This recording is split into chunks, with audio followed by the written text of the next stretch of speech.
Hello friends, happy Wednesday. I'm recording this on Tuesday and then I'll load it up overnight and edit it on Wednesday. So this is going up on Wednesday and maybe I'm speaking to you on Wednesday. Welcome to Act 2 of Richard II. So the story so far, what happened in Act 1? Ostensibly it's clear what happened. Two people wanted to fight a duel and then were banished. What they were fighting about? Well, Bolingbroke was accusing the Duke of Mowbray for the murder of the Duke of Gloucester. And I've researched this, and it's pretty clear that the king himself, Richard II, was responsible for the murder of Gloucester. And this is spoken about as well. And that's what the Duchess of Gloucester was complaining about to Harry Hereford Bolingbroke's father, John of Gaunt. Now, it's also pretty clear historically that Thomas Mowbray was involved in the murder. However, it really reads as if Mowbray was completely innocent. So I don't really know what we're supposed to think. It's possible that Mowbray was responsible for the murder of the Duke of Gloucester, but was so stupid that he genuinely forgot. That's maybe my interpretation of this. Whether Bolingbroke knew the king was actually responsible, I mean, none of this really is mentioned in the first act, but this is why it's a bit confusing. What we know is Richard II has banished both his cousins, Hereford, also Bolingbroke, the son of John of Gaunt, and Thomas Mowbray. We're never going to hear from Mowbray again. We know that Richard is surrounded by a number of advisors, Bushy, Bagot and Green, that he's planning to go and fight wars in Ireland now, and that he doesn't matter who he has to tax to pay for those wars. Word has just come in that the banished Hereford's father, John of Gaunt, is grievously sick, and Richard has pretty brazenly gone, great, let's go and nick his stuff. And he's on his way to John of Gaunt's now. More uncles to come. A lot of gruff voices. Let's see if we get through the second act of Richard II. And by we, I mean I am getting into character. Ta-da! Act 2, Scene 1. Enter John of Gaunt, Duke of Lancaster, sick, carried in a chair, with the Duke of York. John of Gaunt. Will the king come, that I may breathe my last in wholesome counsel to his unstayed youth? York. Vex not yourself, nor strive not with your breath, for all in vain comes counsel to his ear. Oh, but they say the tongues of dying men enforce attention, like deep harmony. Where words are scarce, they are seldom spent in vain, for they breathe truth that breathe their words in pain. He that no more must say is listened more than they whom youth and ease have taught to gloze. More are men's ends marked than their lives before, the setting sun and music at the close, as the last taste of sweets is sweetest last, writ in remembrance more than things long past. Though Richard my life's counsel would not hear, my death's sad tale may yet undeaf his ear. No, it is stopped with other flattering sounds, as praises of whose taste the wise are feared, lascivious meters to whose venom sound the open ear of youth doth always listen, report of fashions in proud Italy, whose manners still our tardy apish nation limps after in base imitation. Where doth the world thrust forth a vanity, so it be new there's no respect how vile that is not quickly buzzed into his ears? Then all too late comes counsel to be heard, where will doth mutiny with writ's regard. Direct not him whose way himself will choose. 'Tis breath thou lack'st, and that breath wilt thou lose. Methinks I am a prophet new inspired, and thus expiring do foretell of him. His rash, fierce blaze of riot cannot last, for violent fires soon burn out themselves. Small showers last long, but sudden storms are short. He tires betimes at spurs too fast, betimes with eager feeding food doth choke the feeder. Light vanity, insatiate cormorant, consuming means soon preys upon itself. This royal throne of kings, this sceptred isle, this earth of majesty, this seat of Mars, this other Eden, demi-paradise, this fortress built by nature for herself against infection and the hand of war, this happy breed of men, this little world, this precious stone set in the silver sea, which serves it in the office of a wall, or as a moat defensive to a house against the envy of less happier lands. This blessed plot, this earth, this realm, this England, this nurse, this teeming womb of royal kings, feared by their breed and famous by their birth, renowned for their deeds, as far from home for Christian service and true chivalry as is the sepulchre and stubborn jury of the world's ransom, blessed Mary's son. This land of such dear souls, this dear land, dear for her reputation through the world, is now leased out. I die pronouncing it, like to a tenement or pelting farm. England, bound in with the triumphant sea, whose rocky shore beats back the envious siege of watery Neptune, is now bound in with shame, with inky blots and rotten parchment bonds. That England that was wont to conquer others hath made a shameful conquest of itself. Would the scandal all vanish with my life, how happy then were my ensuing death. Enter King Richard and the Queen, the Duke of O'Merle, Bushy, Green, Bagot, Lord Ross and Lord Willoughby. The king is come, deal mildly with his youth, for young hot colts being ramed do rage the more. Queen, how fares our noble uncle Lancaster? King Richard, what comfort, man, how is't with aged Gaunt? Oh, how that name befits my composition. Old Gaunt, indeed, and gaunt in being old. Within me grief hath kept a tedious fast, and who abstains from meat that is not gaunt? For sleeping England long time have I watched. Watching breeds leanness. Leanness is all gaunt. The pleasure that some fathers feed upon is my strict fast. I mean my children's looks. And therein fasting hast thou made me gaunt. Gaunt am I for the grave, gaunt as a grave whose hollow womb inherits naught but bones. King Richard, can sick men play so nicely with their names? Now, misery makes sport to mock itself, and since thou dost seek to kill my name in me, I mock my name, great king, to flatter thee. Should dying men flatter with those that live? No. Men living flatter those that die. Or thou now a dying, say'st, thou flatterest me. Oh no, thou diest, though I the sicker be. I am in health. I breathe and see thee ill. Now he that made me knows I see thee ill, ill in myself to see, and in thee seeing ill. Thy deathbed is no lesser than thy land, wherein thou liest in reputation sick, and thou, too careless, patient as thou art, committ'st thy anointed body to the cure of those physicians that first wounded thee. 1,000 flatterers sit within thy crown, whose compass is no bigger than thy head, and yet encaged in so small a verge, the waste is not a whit lesser than thy land. Oh, had thy grandsire with a prophet's eye seen how his son's son should destroy his sons, from forth thy reach he would have laid thy shame, deposing thee before thou wert possessed, which art possessed now to depose thyself. Why, cousin, were thou regent of the world, it were a shame to let this land by lease. But for thy world enjoying but this land, is it not more than shame to shame it so? Landlord of England art thou now, not king. Thy state of law is bondslave to the law, and thou a lunatic, lean-witted fool, presuming on an ague's privilege.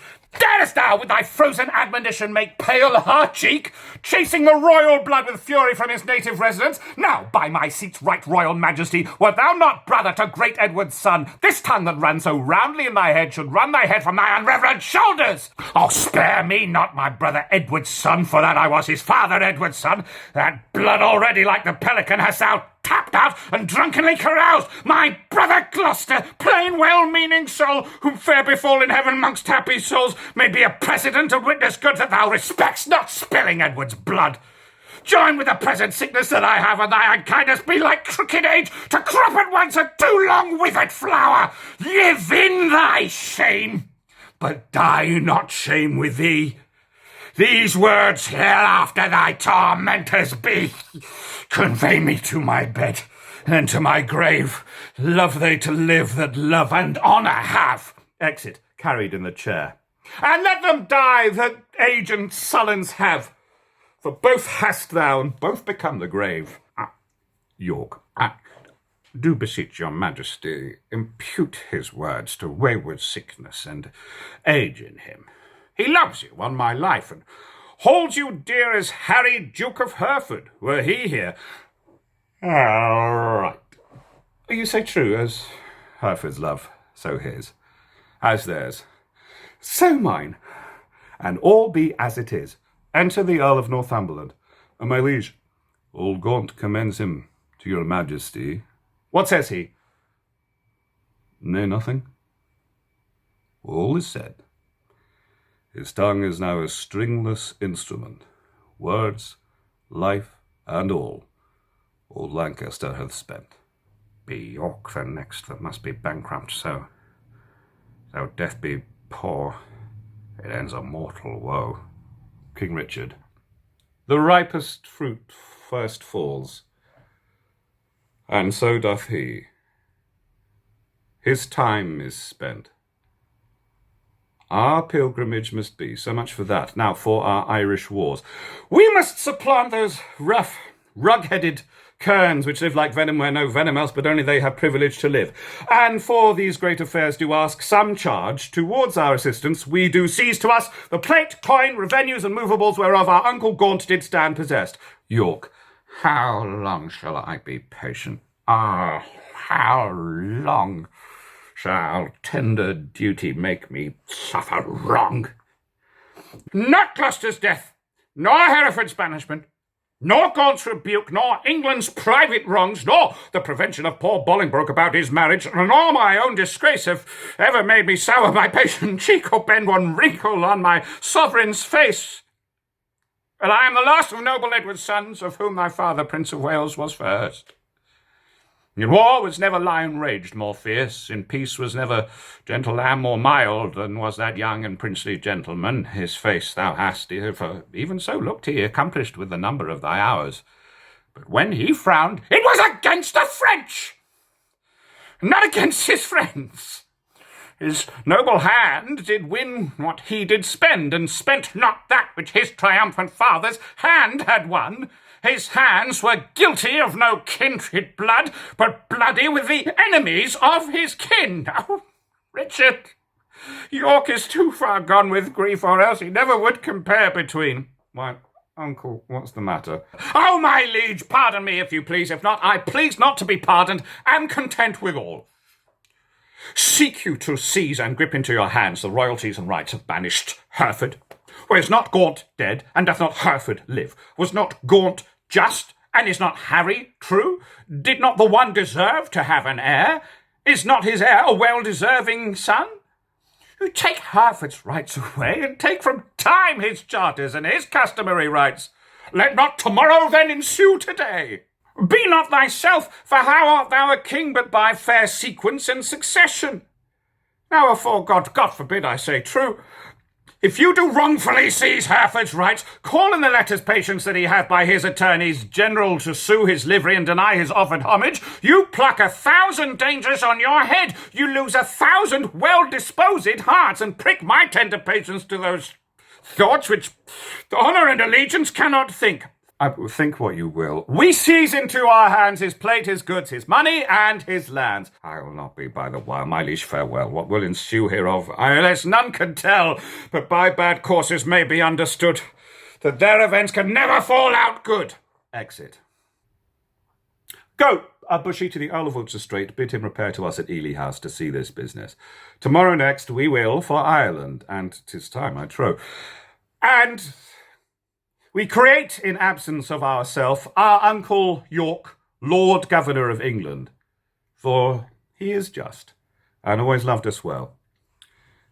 Come on, our queen, tomorrow must we part. Be merry, for our time of stay is short. Flourish! Exeunt. Bushy at one door, King Richard, the Queen, Home Earl, Green and Bagot at another door. Northumberland, Willoughby and Ross remain. Northumberland. Well, lords, the Duke of Lancaster is dead. Ross. And living too. For now his son is Duke, Willoughby, barely in title, not in revenues. Richly in both, if justice had her right. My heart is great, but it must break with silence, ere it be disburdened with a liberal tongue. Nay, speak thy mind, and let him ne'er speak more that speaks the words again to do thee harm. Turns out that thou would speak to the Duke of Hereford. If it be so, out with it boldly, man. Quick is mine ear to hear of good towards him. I'm no good at all that I can do for him, unless you call it good to pity him, bereft and gelded of his patrimony. Now, for God to shame such wrongs are born in him, a royal prince, and many more of noble blood in this declining land. The king is not himself, but basely led by flatterers, and what they will inform merely in hate against any of us all. That will the king severely prosecute against us, our lives, our children, and our heirs. Well, the commons have they piled with grievous taxes and quite lost their hearts. The nobles have they fined for ancient quarrels and quite lost their hearts. And daily new exactions are devised as blanks, benevolences, and I wot not what. But what in God's name doth become of this? Wars hath not wasted it, for warred he hath not, but basely yielded upon compromise that which his ancestors achieved with blows. More hath he spent in peace than they in wars. The Earl of Wiltshire at the realm in farm. The king's grown bankrupt like a broken man. Reproach and dissolution hangeth over him. Well, he hath not money for these Irish wars, his burdenous taxations notwithstanding, but by the robbing of the banished duke, his noble kinsman. Most degenerate king. But lords, we hear this fearful tempest sing, yet seek no shelter to avoid the storm. We see the winds hit sore upon our sails, and yet we strike not, but securely perish. Well, we see the very wreck that we must suffer, and unavoided is the danger now for suffering, so the causes of our wreck. Not so. Oh, even through the hollow eyes of death I spy life peering. But I dare not say how near the tidings of our comfort is. Nay, let us share thy thoughts as thou dost ours. Be confident to speak, Northumberland. We three are but thyself, in speaking so thy words are but as thoughts. Therefore be bold. Well then, thus. I have, from Port Le Blanc, Bay in Bretagne, received intelligence that Harry, Duke of Hereford, Reynold Lord Cobham, Thomas, son and heir to the Earl of Arundel, that late broke from the Duke of Exeter, his brother, Archbishop late of Canterbury, Sir Thomas Erpingham, Sir Thomas Ramsden, Sir John Norbury, Sir Robert Waterton, and Francis Coint, all these well furnished by the Duke of Britain with 8 tall ships, 3,000 men of war, are making hither with all due expedients, and shortly mean to touch our northern shore. Perhaps they had ere this, but that they stay the first departing of the king for Ireland. If, then, we shall shake off our slavish yoke, imp out our drooping country's broken wing, redeem from broken pawn the blemished crown, wipe off the dust that hides our scepter's guilt, and make high majesty look like itself. Away with me in post to Ravensburg. But if you faint as fearing to do so, stay and be secret, and myself will go. To horse! To horse! Urge doubts to them that fear. Hold up my horse, and I will first be there. Exeunt. Scene 2. Enter the Queen, Bushy, and Bagot. Bushy. Madam, your Majesty is too much sad. You promised when you parted with the king to lay aside life-harming heaviness and entertain a cheerful disposition. To please the king I did, to please myself I cannot do it. Yet I know no cause why I should welcome such a guest as grief, save bidding farewell to so sweet a guest as my sweet Richard. Yet again methinks some unborn sorrow, ripe in fortune's womb, is coming towards me, and my inward soul at nothing trembles. With something it grieves more than with parting from my lord the king. Each substance of a grief hath 20 shadows, which shows like grief itself, but is not so. For sorrow's eye, glazed with blinding tears, divides one thing entire to many objects, like perspectives, which rightly gazed upon show nothing but confusion, eyed awry, distinguish form. So your sweet majesty, looking awry upon your lord's departure, finds shapes of grief more than himself to wail, which, looked on as it is naught but shadows of what it is not. Then, thrice gracious queen, more than your lord's departure weep not. More is not seen, or if it be, 'tis with false sorrow's eye, which for things true weeps things imaginary. It may be so, but yet my inward soul persuades me it is otherwise. Howe'er it be, I cannot but be sad. So heavy sad as thought, on thinking on no thought, I think, makes me with heavy nothing faint and shrink. 'Tis nothing but conceit, my gracious lady, 'tis nothing less. Conceit is still derived from some forefather grief. Mine is not so, for nothing hath begot my something grief, or something hath the nothing that I grieve. 'Tis in reversion that I do possess. But what it is that is not yet known, what I cannot name. 'Tis nameless woe, I wot. Enter Green. God save your majesty, and well met, gentlemen. I hope the king is not yet shipped for Ireland. Why hopest thou so? 'Tis better hope he is, for his designs crave haste. His haste good hope. Then wherefore dost thou hope he is not shipped? That he, our hope, might have retired his power, and driven into despair an enemy's hope, who strongly hath set footing in this land. The banished Bolingbroke repeals himself, and with uplifted arms is safe arrived at Ravensburg. Now God in heaven forbid! Ah, madam, 'tis too true. And what is worse, the Lord Northumberland, his son, young Harry Percy, and the lords of Ross, Bowman, and Willoughby, with all the powerful friends, are fled to him. Bushy. Why have you not proclaimed Northumberland and all the rest revolted faction traitors? Well, we have, whereupon the Earl of Worcester hath broke his staff, resigned his stewardship, and all the household servants fled with him to Bolingbroke. So, Green, thou art the midwife to my woe, and Bolingbroke my sorrow's dismal heir. Now hath my soul brought forth her prodigy, and I, a gasping new-delivered mother, have woe to woe, sorrow to sorrow joined. Despair not, madam. Why, who shall hinder me? I will despair and be in enmity with cousining hope. He is a flatterer, a parasite, a keeper back of death, who gently would dissolve the bonds of life which false hope lingers in extremity. Enter the Duke of York, wearing a gorget. Here comes the Duke of York, with signs of war upon his aged neck. Oh, full of careful business are his looks. Uncle, for God's sake, speak comfortable words. Should I do so, I should belie my thoughts. Comfort's in heaven, and we are on the earth, where nothing lives but crosses, cares, and grief. Your husband, he's gone to save far off, whilst others come to make him lose at home. Here am I, left under prop his arm, who, weak with age, cannot support myself. Now comes the sick hour that his surfeit made. Now shall he try his friends that flattered him. Enter a serving man. My lord, your son was gone before I came. All right, he was, for I go all which way it will. The nobles, they are fled, the commons, they are cold, and will I fear revolt on Hereford's side?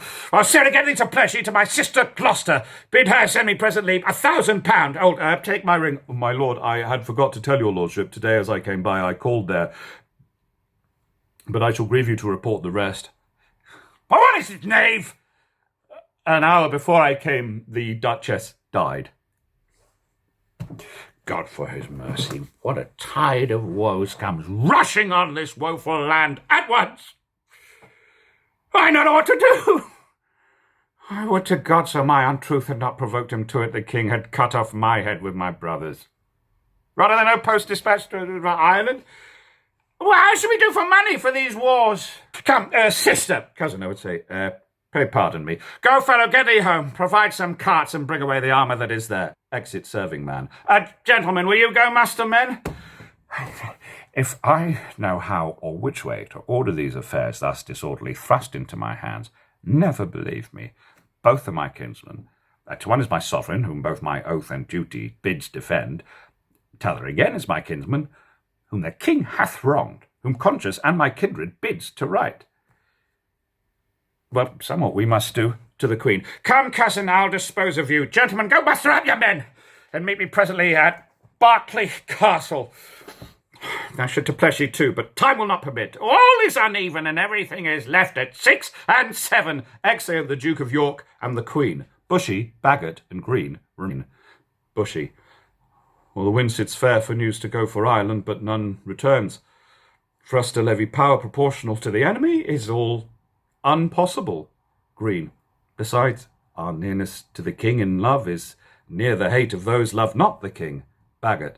And that is the wavering commons, for their love lies in their purses, and whoso empties them by so much fills their hearts with deadly hate, or wherein the king stands generally condemned, if judgment lie in them. And so do we, because we ever have been near the king. Well, I will for refuge straight to Bristol Castle. The Earl of Wiltshire is already there. Thither will I with you, for little office will the hateful commoners perform for us, except like curs to tear us all to pieces. Will you go along with us? No. I will to Ireland, to his majesty. Farewell. If heart's presages be not vain, we three here part. Then ne'er shall meet again. Well, that's as York thrives to beat back Bolingbroke. Alas, poor Duke, the task he undertakes is numbering sands and drinking oceans dry. Where one on his side fights, thousands will fly. Farewell at once, for all, and ever. Well, we may meet again. I fear me never. Excellent, Bushy and Green at one door, and Bagot at another. Scene 3.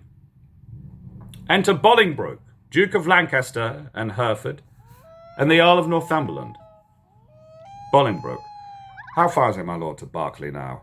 Believe me, noble lords, I'm a stranger here in Gloucestershire. These high wild hills and rough uneven ways draws out our miles and makes them wearisome. And yet your fair discourse hath been as sugar, making the hard way sweet and delectable.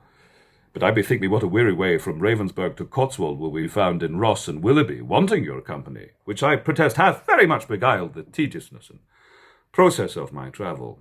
But theirs is sweetened with the hope to have the present benefit which I possess, and hope to joy is little less in joy than hope enjoyed. By this the weary lord shall make their way seem short, as mine hath done, by sight of what I have, your noble company. Of much less value is my company than your good words. But who comes here? Enter Harry Percy. Is my son, young Harry Percy, sent from brother Worcester, whensoever. Harry, how fares your uncle? I thought my lord to have learned his health of you. Why is he not with the Queen? No, my good lord, he hath forsook the court, broken his staff of office, and dispersed the household of the king. What was his reason? He was not so resolved when last we spake together, because your lordship was proclaimed traitor. But he, my lord, is gone to Ravensburg to offer service to the Duke of Hereford, and sent me over by Berkeley to discover what power the Duke of York had levied there, then with directions to repair to Ravensburg. Have you forgot the Duke of Hereford, boy?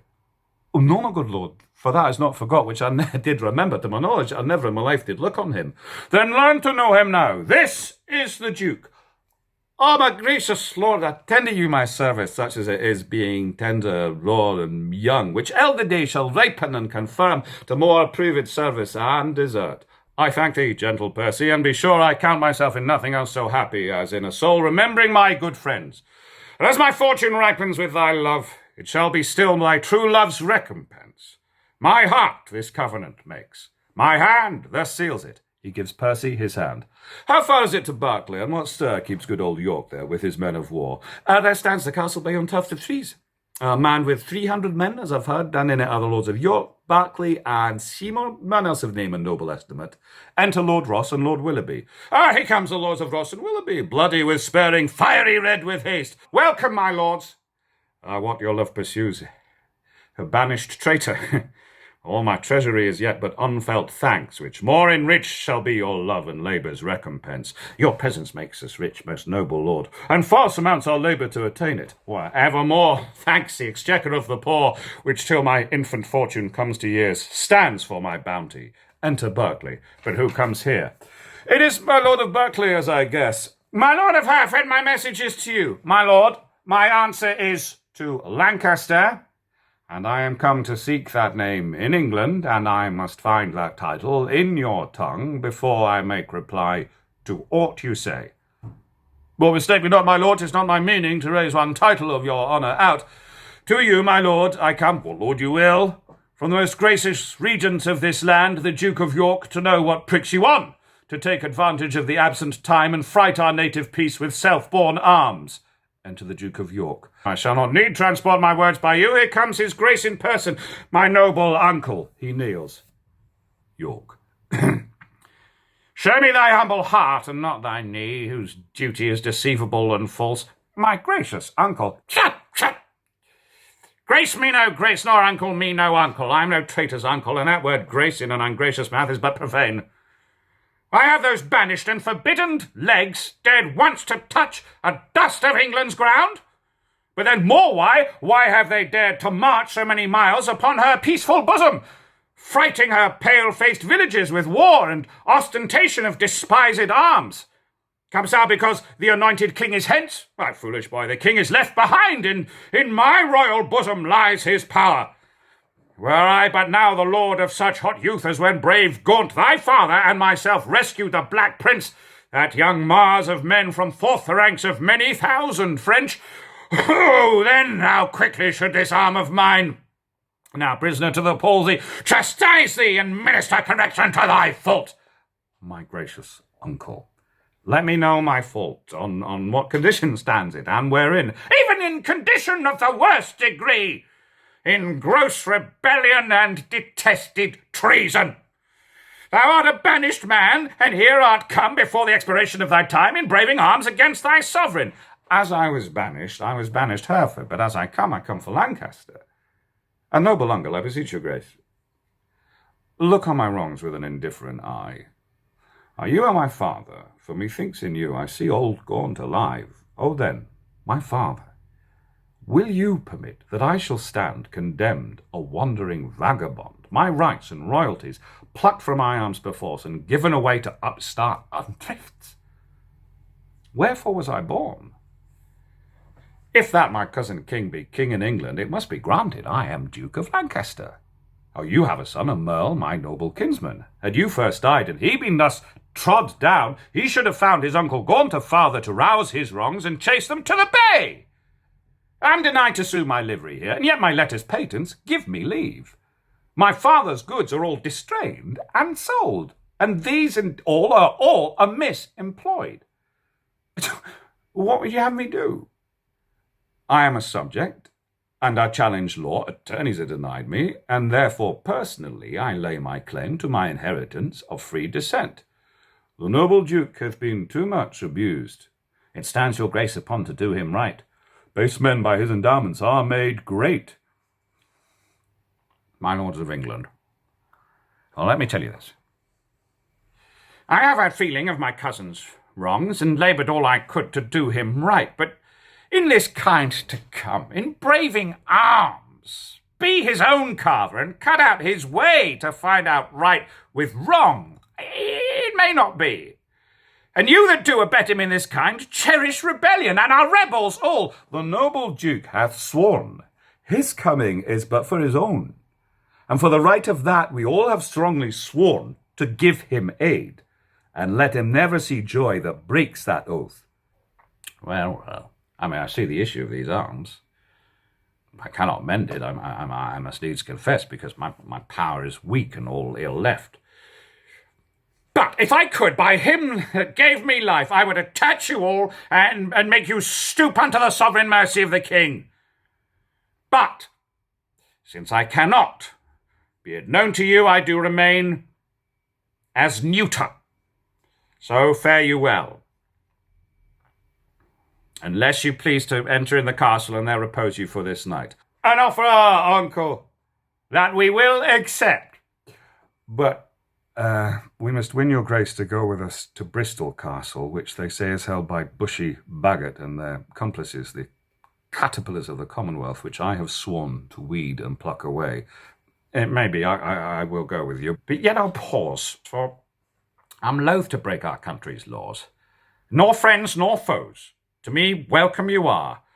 Things past redress are now with me past care. Excellent. Scene 4.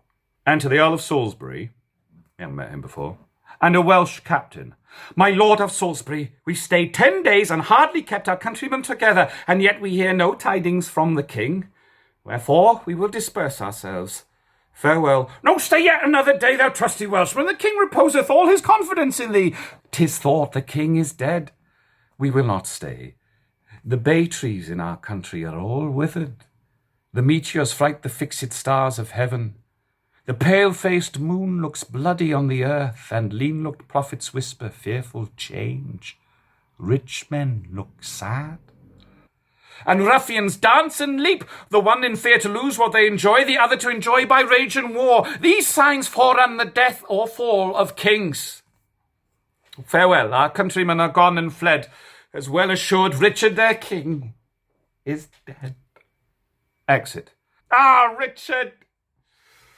With the eyes of heavy mind I see thy glory like a shooting star fall to the base earth from the firmament. The sun sets weeping in the lowly west, witnessing storms to come, woe and unrest. Thy friends are fled to wait upon thy foes. and crossly to thy good all fortune goes. Exit.